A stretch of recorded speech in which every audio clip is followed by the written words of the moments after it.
শুনতে পাচ্ছ? কি কি বলছো তুমি? তুমি কি আমার বলছো? রাগিও না। কেন, কি হয়েছে তোমার? কিসে রাগিয়েছি? তুমি আমার ফেসবুকে ফটো ছাড়া গান অ্যাড করো, গান করো না। সকালবেলা একটা ছেড়েছো, আমি বলেছি হাজার বার, তারপরে আরেকটা ছেড়েছে, তার গান অ্যাড করি। ক্যামেরা বন্ধ করো, আমার দিকে ফোন ঘুরাবে না, আমার কিন্তু মেজাজ গরম হয়ে যাচ্ছে। বাইরে একটু কাজ ছিল, ওই জন্যই তো ওটা তাড়াতাড়ি করে করতে গিয়ে ওরকম হয়েছে। যত সব কাট করো, ভালো লাগে না কিন্তু আমার সঙ্গে।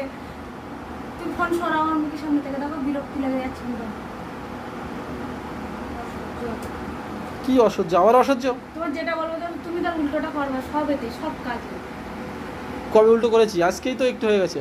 আজকেই তো হয়ে গেছে, সবসময় উল্টো পাল্টা করে। আমি যদি না যেতাম, ওই ইটগুলো তোলা হতো আজকে।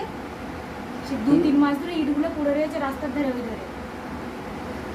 কত কাজ করে দিয়েছি হ্যাঁ, আমার, লাস্টে তো আমায় যেতে হলো। অর্ধেক তুলে রেখে দিয়েছো, আর ওইগুলো ওই রাস্তার উপরে মানুষ যাচ্ছে আসছে, তা আমি অসুবিধা হচ্ছে না, গাড়ি যাচ্ছে। লাস্ট পর্যন্ত আমায় তো হাত দিতে হলো। আমায় তো হাত দিতে হলো, আমি তো গিয়ে লাগিয়েছি প্রথমে নাকি।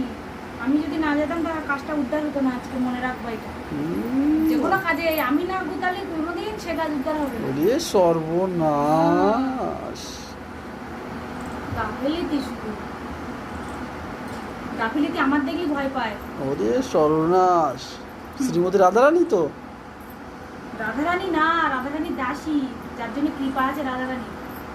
সব ভয় আমার দেখে ভয় পাবে, আর কাজ আমার দেখে ভয় পাবে।